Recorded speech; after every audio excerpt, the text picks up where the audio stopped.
हरे कृष्णा। आप सभी वैष्णव भक्तों को सादर प्रणाम है। तो मोक्षदा एकादशी कब है? माघ शीष महीने के शुक्ल पक्ष की एकादशी को मोक्षदा एकादशी कहा जाता है। इस दिन भगवान की उपासना का विशेष महत्व है।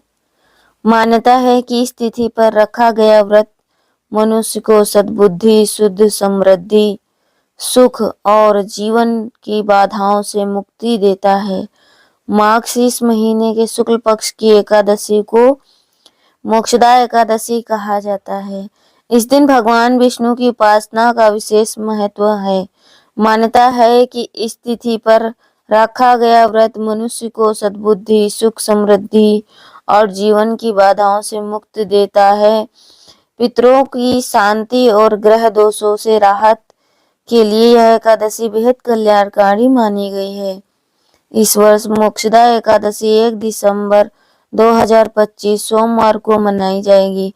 हालांकि इस दिन भर भद्रा और पंचक दोनों का प्रभाव रहेगा।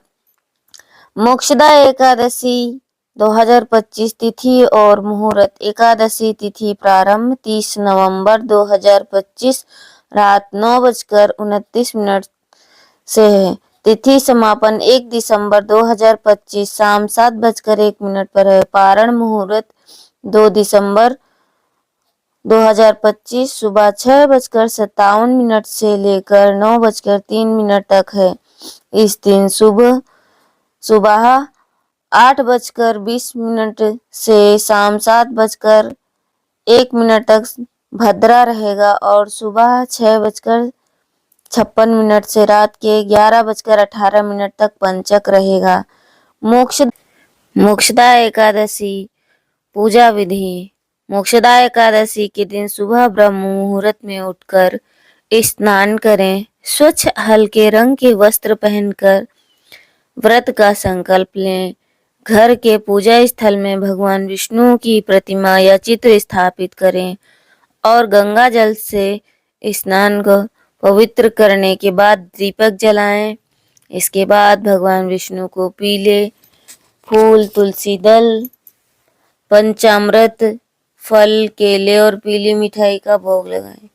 दिन भर सात्विकता बनाए रखें। फलाहार या निर्जल व्रत का पालन करें और ओम नमो भगवते वासुदेवाय। हरे कृष्णा कृष्णा कृष्णा हरे हरे, हरे राम राम राम हरे हरे।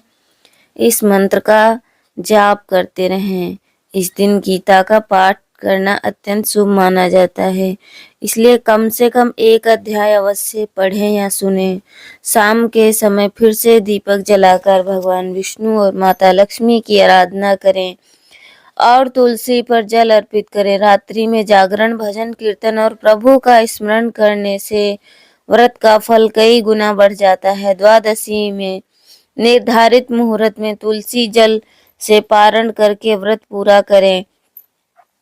मोक्षदा एकादशी पूजा सामग्री। मोक्षदा एकादशी की पूजा के लिए भगवान विष्णु की प्रतिमा या फोटो, गंगा जल, पीले या सफेद वस्त्र, दीपक और घी, तेल, रुई की बत्तियां, धूप, अगरबत्ती, चंदन या हल्दी, पीले फूल, तुलसी दल, पंचामृत, फल विशेष कर केला, पीली मिठाई, जल से भरा कलश, अक्षत के लिए चावल, कुमकुम, रोली, पूजा की थाली, मेवा या सूखे फल और यदि उपलब्ध हो तो तुलसी का पौधा अवश्य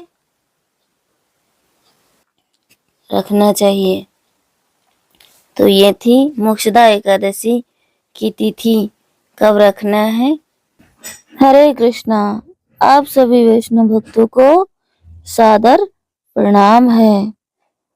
मोक्षदा एकादशी माघ शीष माह के शुक्ल पक्ष में आने वाली इस एकादशी को मोक्षदा एकादशी कहा जाता है।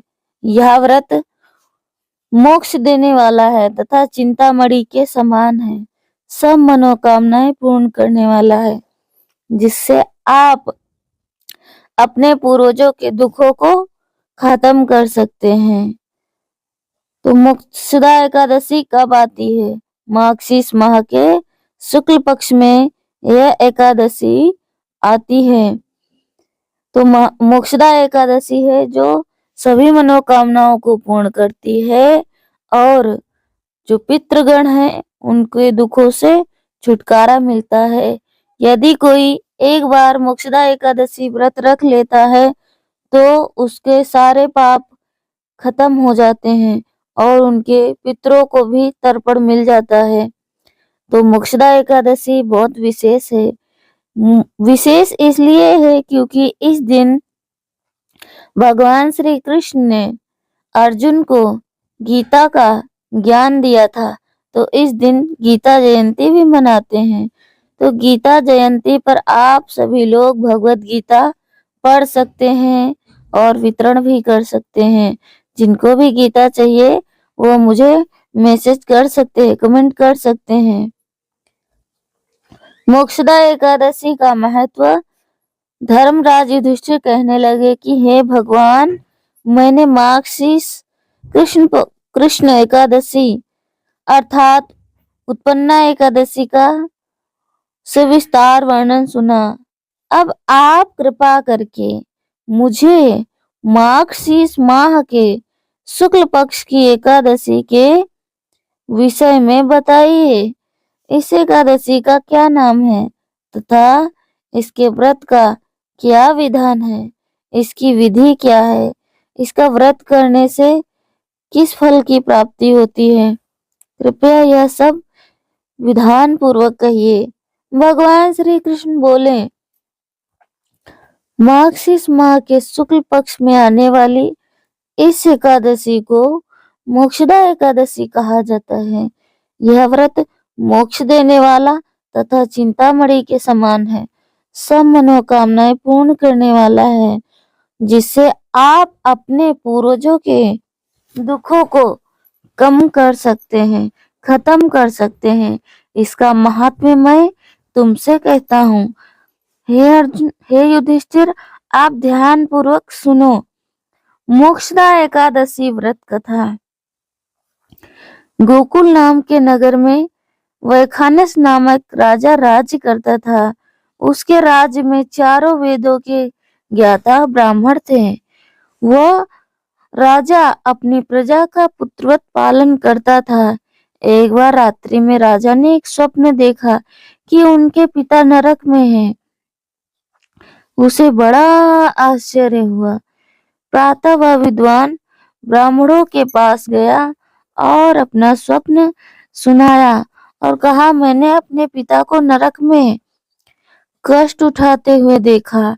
जिन्होंने मुझसे कहा कि हे पुत्र, मैं नरक में पड़ा हूँ, तो तुम मुझे यहाँ से मुक्त करवाओ। जब मैंने यह सुना, उनके वचन सुने, तब से मैं बहुत ज्यादा बेचैन हूँ। चित्त में बड़ी ही अशांति है। मुझे इस राज, धन, पुत्र, स्त्री, हाथी, घोड़े आदि में कुछ भी सुख प्रतीत नहीं होता है। क्या करूं? राजा ने कहा, हे ब्राह्मण देवताओं, इस दुख के कारण मेरा सारा शरीर जल रहा है। अब आप कृपा करके कोई तप, दान, व्रत आदि ऐसा कोई उपाय बताइए जिससे मेरे पिता को मुक्ति मिल जाए। उस पुत्र का जीवन व्यर्थ है जो अपने माता पिता का उद्धार ना कर सके। एक उत्तम पुत्र जो अपने पिता तथा पूर्वजों को उद्धार करता है, वह 1000 मूर्ख पुत्रों से अच्छा है। जैसे एक चंद्रमा सारे जगत में प्रकाश कर देता है, परंतु हजारों तारे नहीं कर सकते। ब्राह्मणों ने कहा, हे राजन, यहाँ पास ही भूत, भविष्य, वर्तमान के ज्ञाता पर्वत ऋषि का आश्रम है। आपकी समस्या का हल वे जरूर करेंगे। ये ऐसा सुनकर राजा मुनि के आश्रम पर गया। उस आश्रम में अनेक शांतचित्त योगी मुनि तपस्या कर रहे थे। उस जगह पर्वत मुनि बैठे थे। राजा ने मुनि को साष्टांग दंडवत प्रणाम किया। मुनि ने राजा को सांगोपांग कुशल पूछी।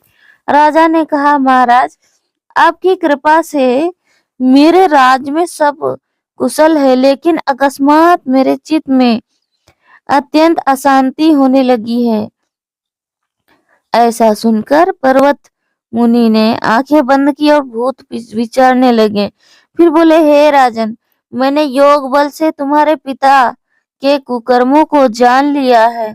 उन्होंने पूर्व जन्म में कामातुर होकर एक पत्नी को रति दी, किंतु सौत के कहने पर दूसरे पत्नी को ऋतुदान मांगने पर भी नहीं दिया। उसी पाप कर्म के कारण तुम्हारे पिता नरक में जाना पड़ा। तब राजा ने इसका कोई उपाय बताइए। मुनि बोले, हे राजन, आप मार्गशीर्ष मास की एकादशी का उपवास करें और उस उपवास के पुण्य को अपने पिता को संकल्प करें। इसके बाद व्रत रखें। इसके प्रभाव से आपके पिता के अवश्य नरक से मुक्ति होगी। मुक्ति के लिए ये वचन सुनकर राजा महल में आया और मुनि के कहने पर अपने कुटुंब सहित मोक्षदा एकादशी का व्रत किया। इसके उपवास का पुण्य उसने अपने पिता को अर्पण कर दिया। इसके प्रभाव से उसके पिता को मुक्ति मिल गई और स्वर्ग में जाते हुए पुत्र से कहने लगे, हे पुत्र, तेरा कल्याण हो। यह कहकर स्वर्ग चले गए। मार्गशीर्ष मास की शुक्ल पक्ष की मोक्षदा एकादशी का जो व्रत करते हैं, उनके समस्त पाप नष्ट हो जाते हैं। इस व्रत से बढ़कर मोक्ष देने वाला कोई और व्रत नहीं है। इस दिन गीता जयंती मनाई जाती है। साथ ही यह धनुर्मास एकादशी कहलाती है। इस एकादशी का महत्व कई गुना और बढ़ जाता है। इस दिन गीता का पाठ अनुष्ठान करें तथा प्रतिदिन थोड़ी देर गीता अवश्य पढ़ें। तो भगवान श्री कृष्ण ने गीता के 18वें अध्याय के 66वें श्लोक में कहा है कि सर्वधर्मान् परित्यज्य मामेव एकं शरणं व्रज अहं त्वं सर्वपापेभ्यो मोक्षयिष्यामि मा शुचः।